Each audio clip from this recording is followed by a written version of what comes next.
topic. Thank you, Sahar. You're very kind. First, I am really, truly overwhelmed with a sense of gratitude and just feeling honored that I'm in the company of such great scholars and great minds. Um, every one of you is just stellar in your own right. It's just amazing, subhanAllah. So it's 15 minutes, so I'll try to be as direct as possible. So we all, I think, know that the text of the Quran itself is quite clear about the issue of coercion and religion.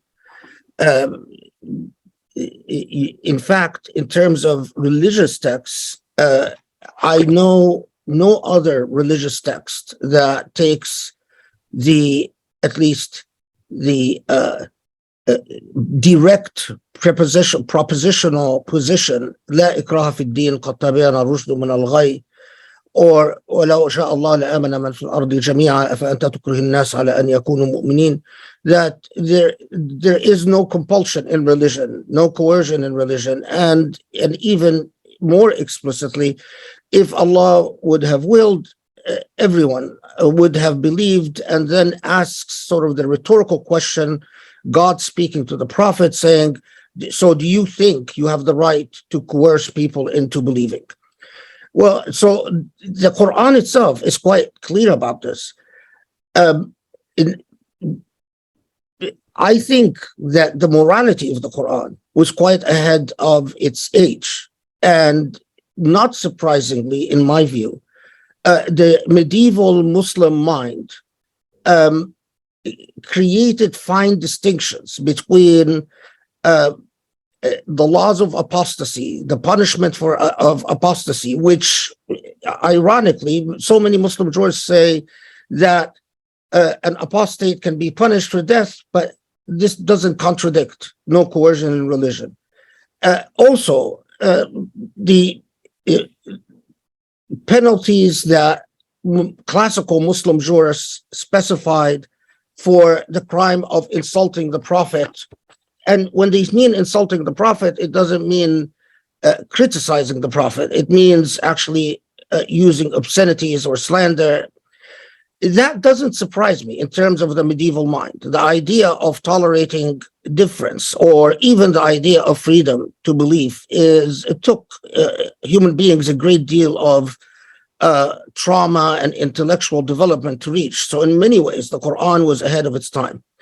Now, having said that, I think that even at the modern moment, people don't realize the extent to which Quran is surprising at many levels on the issue of freedom to believe. So, for instance, when the Quran comments on the position of what I call the opposition group in Ghazwat Hunayn, in one of the main battles, or the Quran in Surah Tawbah comments on Ghazwat Tabuk and the dissenters who either refused to join the battle. Now, the Muslims have gotten accustomed to interpreting the Quran, saying that the Quran is talking about hypocrites, and that the hypocrites, the problem was in their faith. However, what a lot of people miss is that the Quran talks not just about hypocrites, but about hypocrites and mushrikeen, both hypocrites and non-believers who opposed the Prophet's decision and took a very contrary position to certain events, certain policies that the Prophet adopted. So what I'm saying is that non-believers existed in Medina at the time of the Prophet, and that non-believers continued to exist in Medina and later on in Mecca at the time of the Prophet.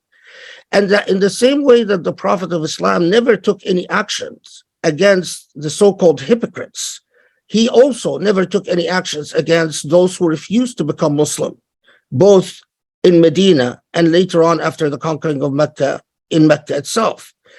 And we have a very long record where history records those who insulted or other words humiliated or attempted to humiliate or slander the Prophet of Islam, and without consequence.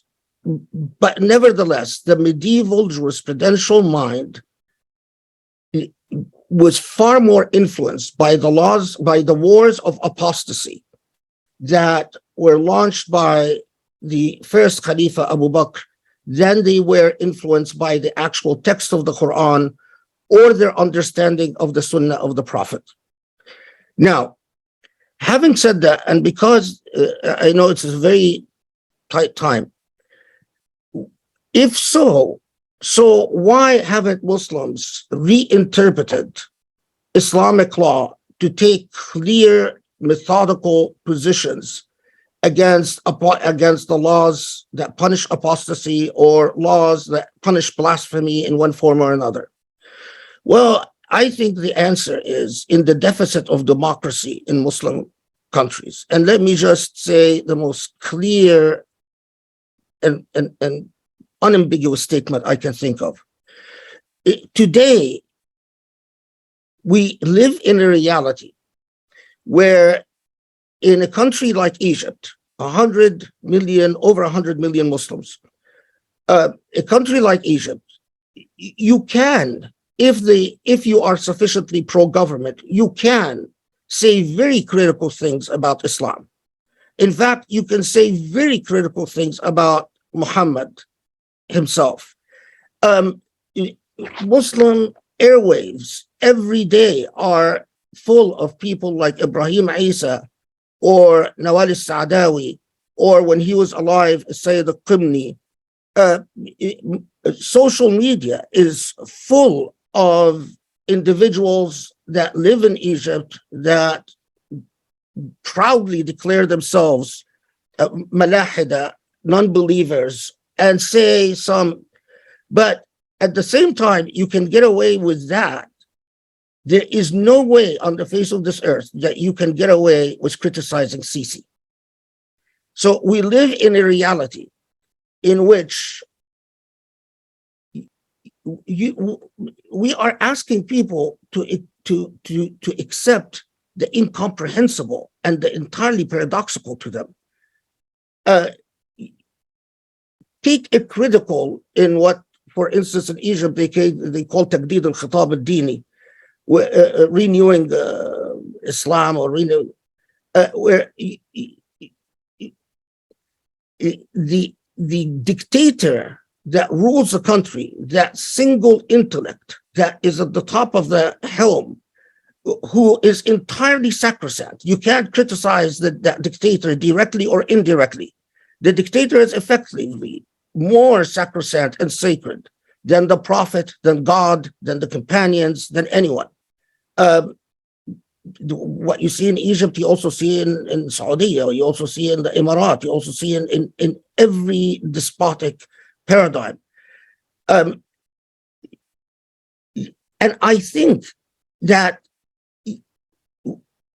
especially because of the history of dictatorship in the post-colonial era, and also the history of evangelism in Muslim countries under the auspices of colonialism, it has left us frozen in moment where, regardless of what the Quran says, the laws of apostasy, the inheritance of a medieval age, remain an issue because people react to dictatorship and to the transgressions of despotism by clinging to whatever tradition that gives them a sense of identity and dignity they can cling to.